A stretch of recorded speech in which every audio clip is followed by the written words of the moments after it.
Hello and welcome to the channel. Today we're going to talk about the case of Julieward, and her case is a high profile case. It's quite similar to that of Robert Oko, and to this day it's still unsolved and nobody knows what really happened to Julie.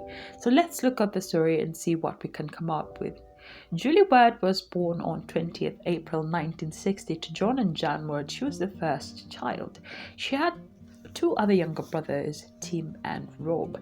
She was described by her family as beautiful, intelligent, sweet, kind, and gentle. She really liked animals and liked spending time with them, and she was very gentle with the animals as well. She was beautiful. She was such a nice person. She was kind, gentle, generous, pretty. She had to fight the boys off all the time, and she didn't deserve this. It's unclear where she went to school, but after high school, Julieward started working as a publishing assistant at Roland Phototypesetting, and she held this role for quite a while. When she turned 28, she decided to take a break off from normal routine. She wanted to live life a little, so she decided that year she was gonna go do other things other than work.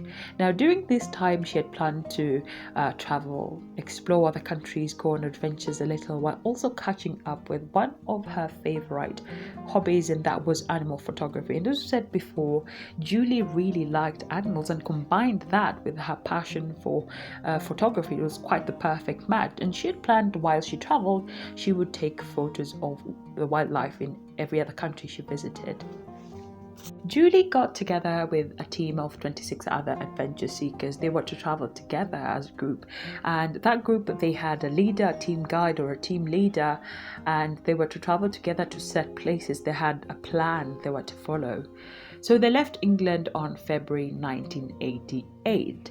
So they first started off traveling across Europe, visiting countries over there, but eventually they would enter Africa, and in Africa they would visit countries like Morocco, Algeria, Ghana, Ivory Coast, Burkina Faso, and finally Nairobi. Nairobi was to be their final destination. It was from here that they planned on going back to England. Now as soon as they arrived, the other travelers booked their flights back to England, but Julie didn't. She still wanted that final adventure to kind of wrap up, the whole thing with one final exciting trip. So she asked the leader of the group to let her stay. Usually when you travel as a group, you stick together, no one's left behind. So he's quite apprehensive about letting Julie stay, but he agreed on Julie's insistence, And in order to help Julie navigate Nairobi, he connected Julie to a couple, Paul and Natasha Dixon, who owned a large property where they allowed tourists to camp, on their grounds. So the couple were quite happy to host Julie.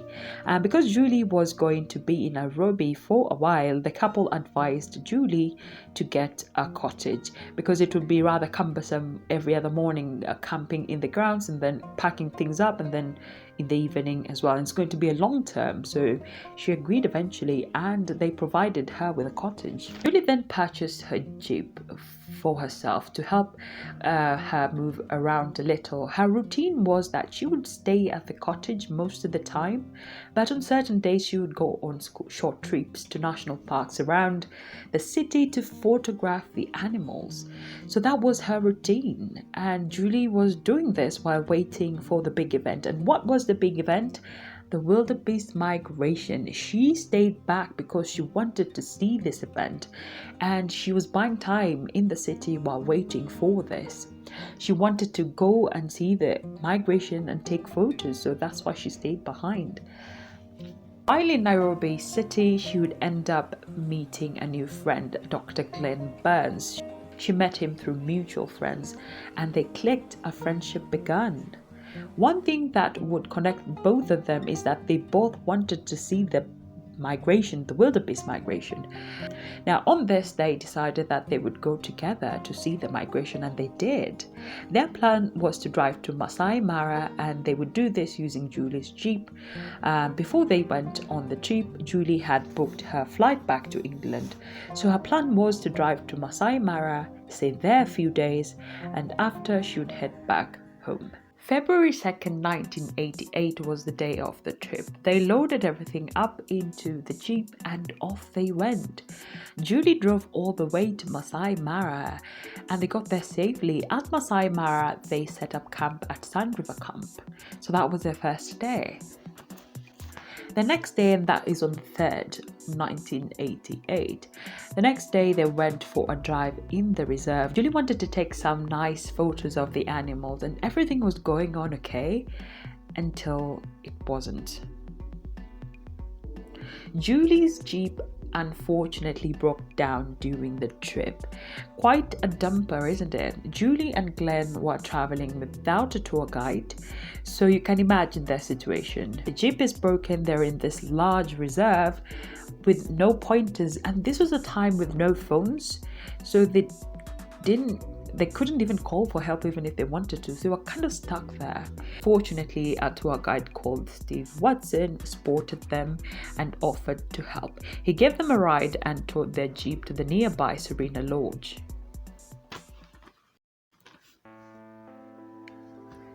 So Julie's Jeep, after it was looked at, they discovered it needed a new fuel pump.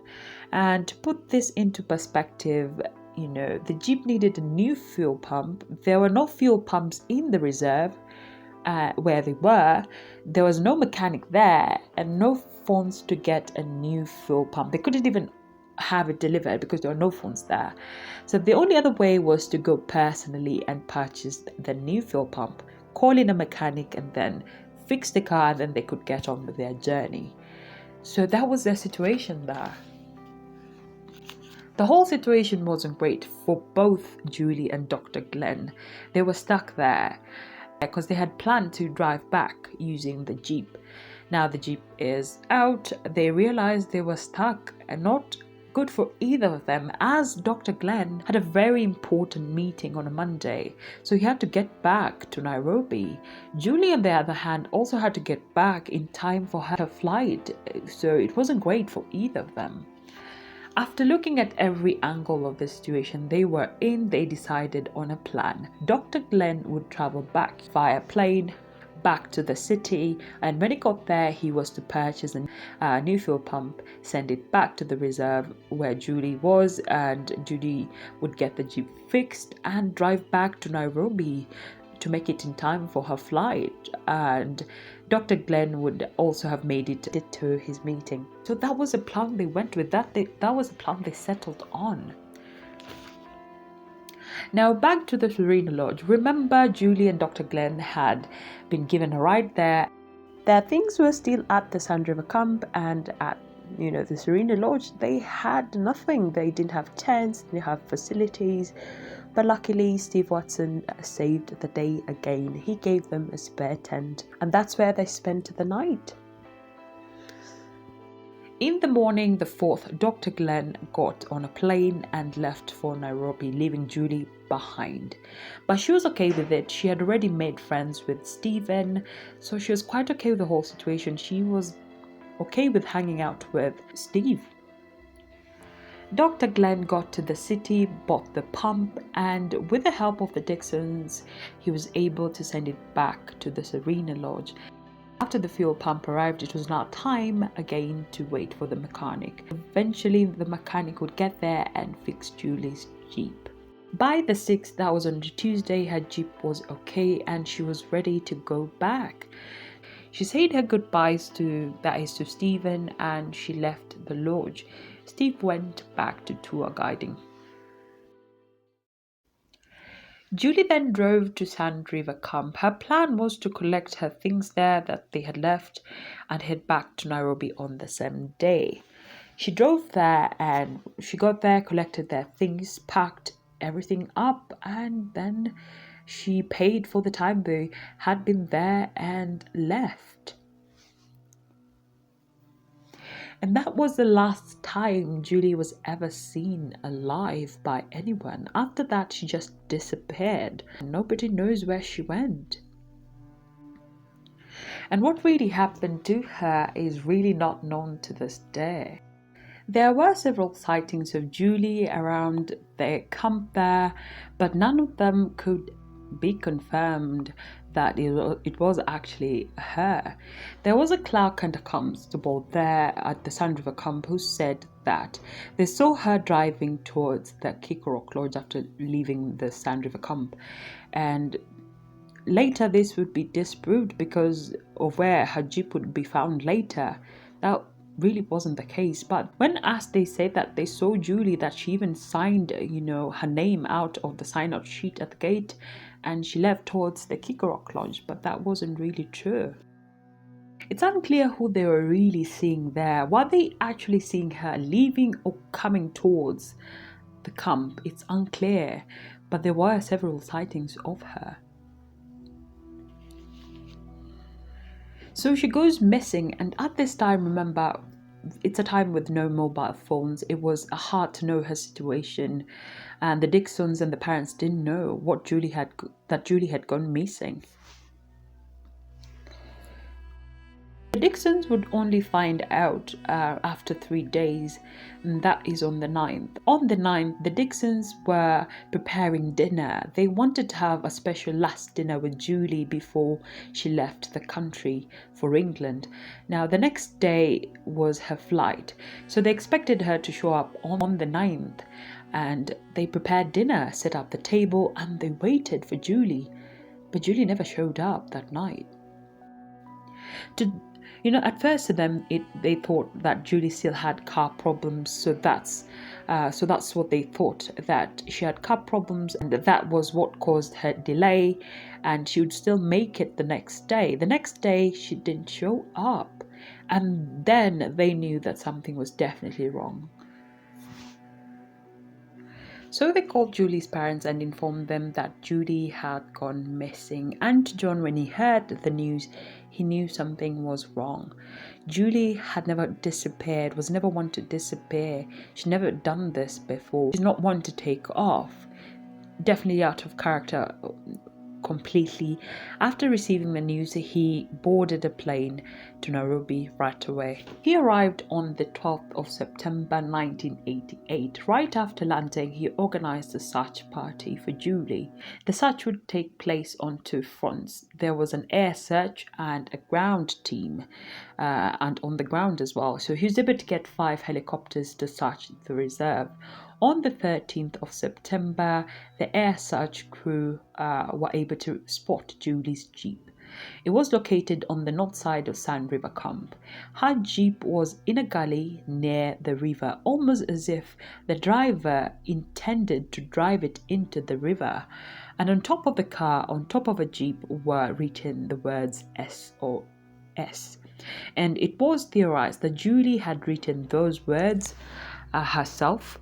It's thought that she had done this maybe to get attention of any search party, helicopters roaming around the reserve. She needed help. Her jeep had broken down again, so she thought it as the best option to do that. Julie herself wasn't in there. She wasn't in the car. When the ground search party got there, they thought that she had gone to get help. So that was the theory. Julie's dad, John, got very suspicious when he saw the jeep like the way it was, almost as if it's being driven into the river. He thought Julie wouldn't have done that on purpose. Julie was a good driver. She wouldn't have done that. To him, it seemed as if the jeep was tailed. It just felt a little off for him. The police who were there inspected the vehicle, the jeep, and collected some of Julie's stuff they found in there for safekeeping. And here let's introduce another key character. After the jeep was found, the search party informed Simon Ole Makala, who was the chief warden of the reserve. Now, there was something odd about Ole Makala here because he wasn't with the search party when it started. Why wasn't he when it was his own backyard? I mean, no idea why he wasn't with them. But after receiving information about the jeep being located, he rushed there. As soon as he got there, he went straight for the jeep, peeked inside a little, and then closed it up. The search went on. Half an hour later, it would be the same Simon Ole Makala who would radio in to inform the rest of the search party that he had discovered human remains. After this information reached John's team, they rushed to the scene. When they got there, it was a terrible, terrible scene that they found. They saw a burnt-out patch on the ground. On there was a jaw and a leg. No other body parts were there. The ground reeked of petrol. John went there to see if it could identify Julie, but there was nothing left of her there.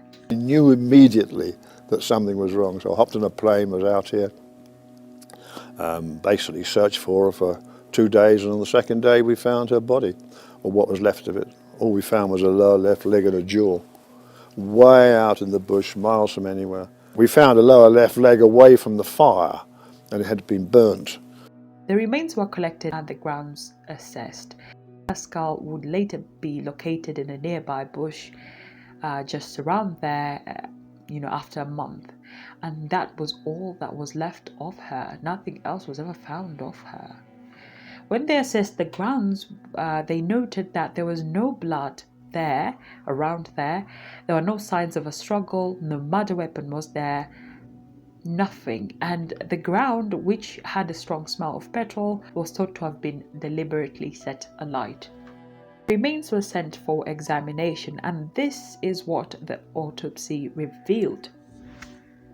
The initial examination was done by Dr. Adel Shirker, and he wrote a report. And this is what he noted. In his report, he stated that Julie's death was definitely a homicide.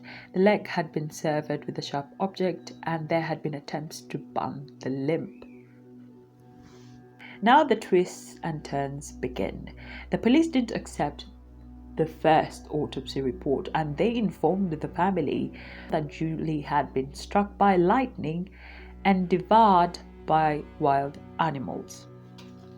I mean, that is quite bizarre, isn't it?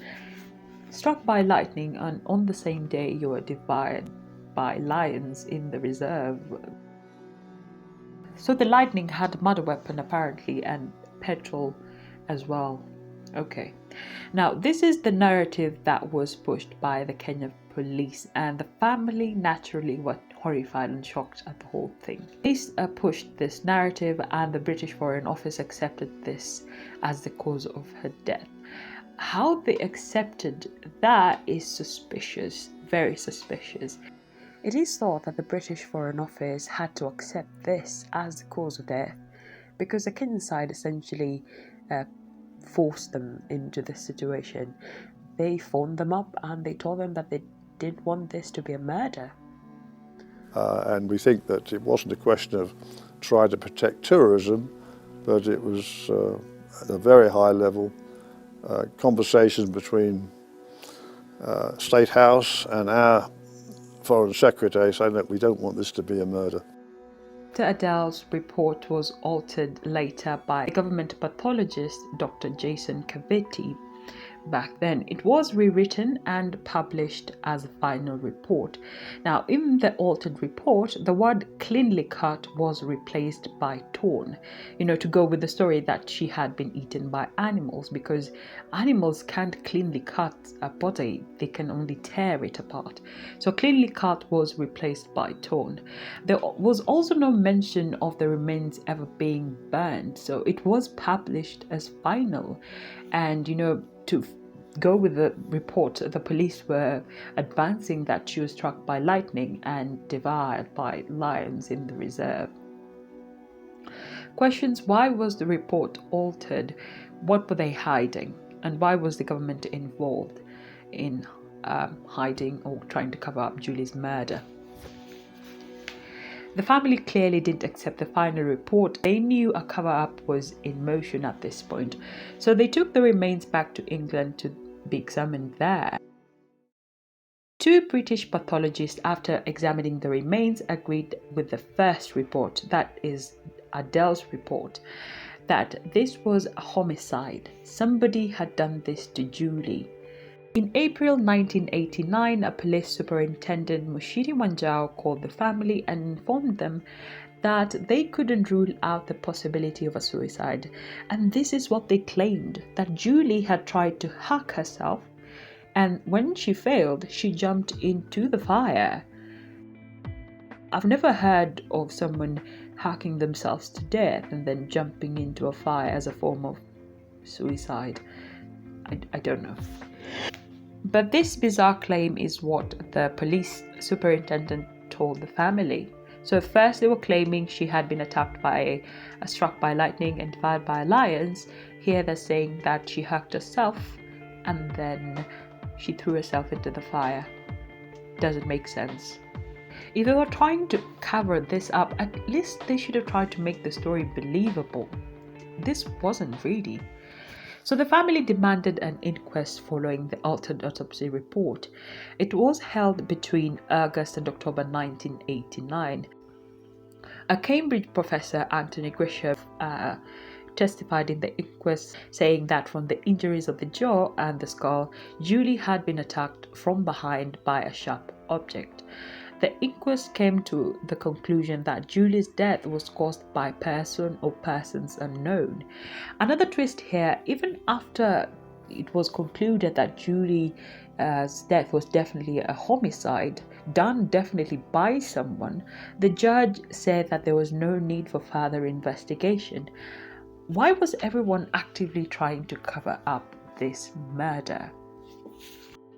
In February 1990, Scotland Yard detectives were invited to Kenya by the president to investigate Julie's murder, so they got on right away. In 1992, they would identify two suspects, that is Peter Kipin and Jonah Magiroi. Finally, the Kenyan side felt a little bit pressured, after the suspects were called out, and they had to file charges against those two. Now, the two suspects, Kipin and Jonah, were park rangers at the reserve. They had been on duty that night at the same location where Julie's body was found. They were the only two park rangers at that part of the Mara that night. So definitely they were suspected. Now, during the trial, some things came out. It was discovered that Julie's name on the sign-out sheet at the Sand River camp was forged. Somebody had forged her name there because, remember, her body and her jeep would be found in the Sand River camp. She was in the camp there and she never left there. So her name being found on the sign-out sheet was definitely forged. So that was what was discovered. Remember, a constable and a clerk claimed to have seen Julie signing out, heading towards the Kikorok Lodge. That was false, definitely. And because of this revelation, the trial became a little messy because now suspicion fell onto the clerk and the constable, yet the people on trial were James and Kipin. So it was a little bit of confusion there. But eventually, when the trial concluded, all of the suspects were acquitted due to lack of evidence.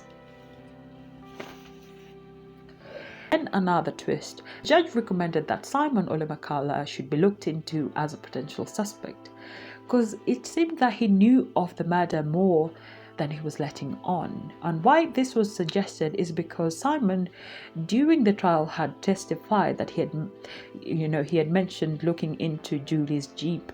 Problem is here, he described the things that were in Julie's Jeep, but remember, he got there after the police had already taken the stuff out of the Jeep. So how did he have this information of what was in the Jeep? I mean, how did he know that there were certain things in there when the police had already collected them? So that was the question. Also, again, he was the first to identify where the human remains were, almost as if he knew where they were.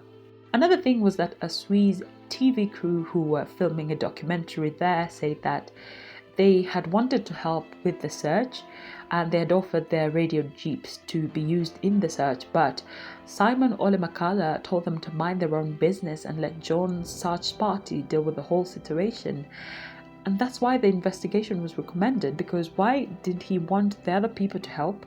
Why wasn't he involved in the search in the first place? And then he found the remains as if he knew where they were. Simon definitely was suspected of being part of something. There's a lot of speculation about Julie and why she may have been targeted. One was that Julie was a British spy working with the British intelligence, and that she had spotted something there. They had spotted her and they had executed her. That was what some speculated back then. Another theory was that Julie had witnessed something illegal across the Tanzanian border, and they found her and executed her. In 1992, there was another big claim, a very, very big claim. Remember, there was definitely a whole thing about the cover-up. It was already in motion. The government was actively trying to silence, to cover up the murder, essentially. So in 1992, it even became worse.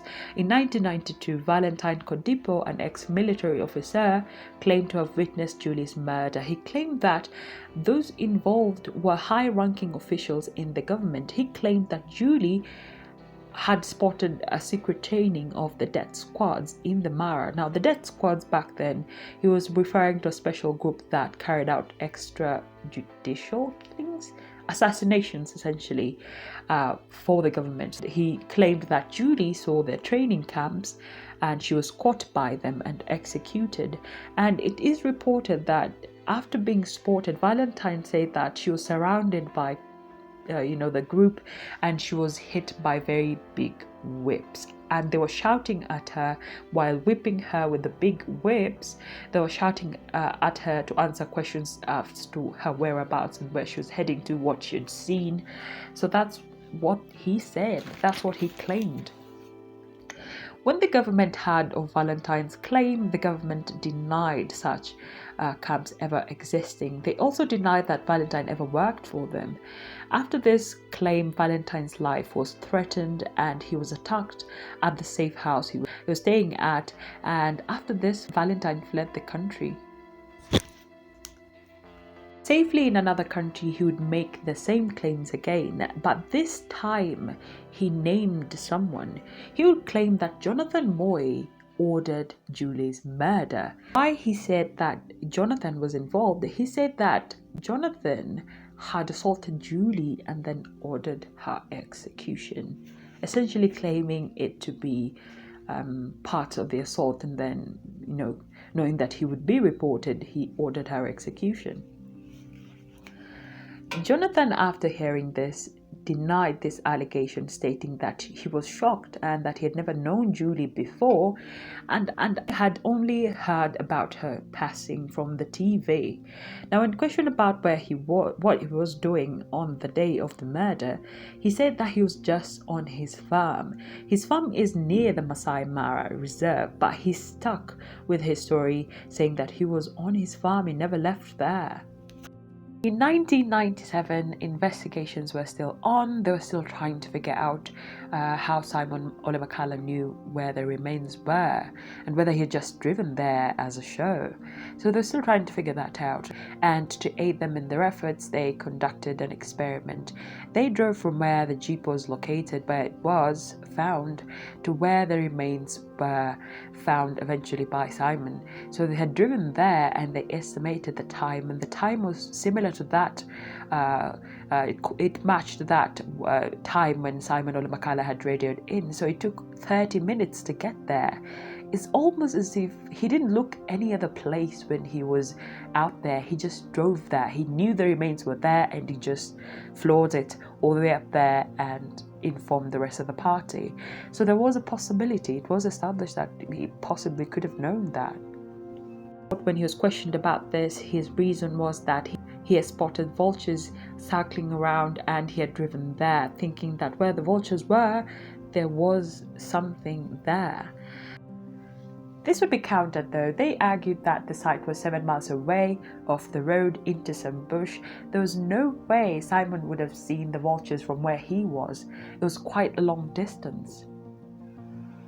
July 1998, Simon Olemakala was finally arrested and charged with Julie's murder, but eventually he would be acquitted in 1999, 17th and 1999, because of lack of evidence. Simon was the last person to ever be charged for Julie's murder. Another thing about Simon here, I didn't know where to put it, but Simon was summoned by the president after Julie's remains were found. He was summoned by the president and suspended as the chief warden, and he never went back to his job again. I don't know what that was all about, but that's more information about Simon Olamakala. After Simon's acquittal, the case grew colder. There was nobody else to arrest. All of them had been arrested and cleared. There were no more leads to follow, little evidence to go over. So it stalled quite a bit, but this didn't deter the family. The family was still determined to catch Julie's killer. And John kept at it. He kept on digging. He kept on looking for any more information. And over the years, up to this day, he still continues with the case. And over the years, he has collected a massive amount of information. And all of this information points to only one person being involved, and that is Jonathan Moy. And to this day, they still believe that there is credibility there. There is a possibility that Jonathan was involved in the murder. Like, to sample some of the information from informants, one woman said that she was standing outside a government building and she saw 3 military men dragging a white woman into the building, and she was never seen again. Another informant claimed that the word that was going on around, what she was hearing, was that Jonathan was involved. Another came forward and he was quite literally shaken because of, he was afraid of what might happen to him after giving out this information to the family. He was quite afraid of that. And he said that Jonathan was involved. And all of them are pointing the finger at Jonathan. And you must understand that around this time, the informants were quite afraid, because that was a different regime back then. It was a difficult one. So all of them were quite afraid to come forward with that information. But those who did were very, very afraid. And they would do this, some of them even anonymously. They didn't even want to be known. But they did give information, and all of that information was pointing the finger at Jonathan. And it is believed by the family that Jonathan could have been involved in the murder. There was also speculation that Julie and Jonathan could have known each other before, that they had known each other before, and that Jonathan had invited Julie to his farm. And, after he saw that Julie had traveled together with Dr. Glenn, he got angry and he plotted this whole thing. That was one speculation going on around at that time. And another was that they met when Julie had gotten lost. They met in those woods, and Jonathan flirted with Julie. Julie rebuffed him and he executed her. So there was that speculation over there, but those were just speculations. None of them were really proven to be correct in any way. So those were some of the speculations that were going on around.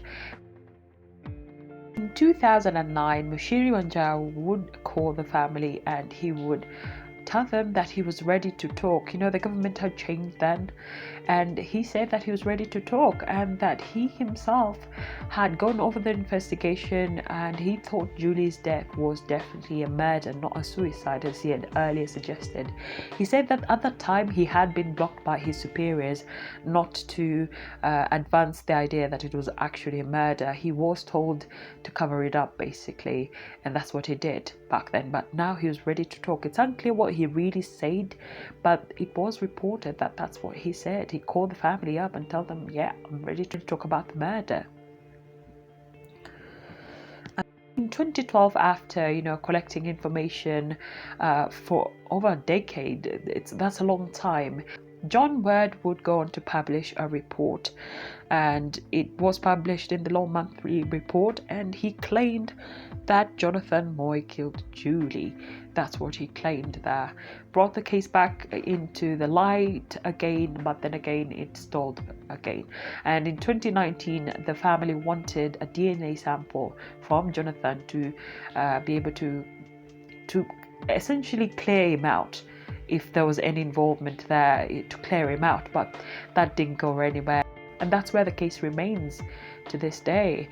There hasn't been any further information and no further leads, but I think it's still an open investigation, but I think most of the investigation is being done by the family.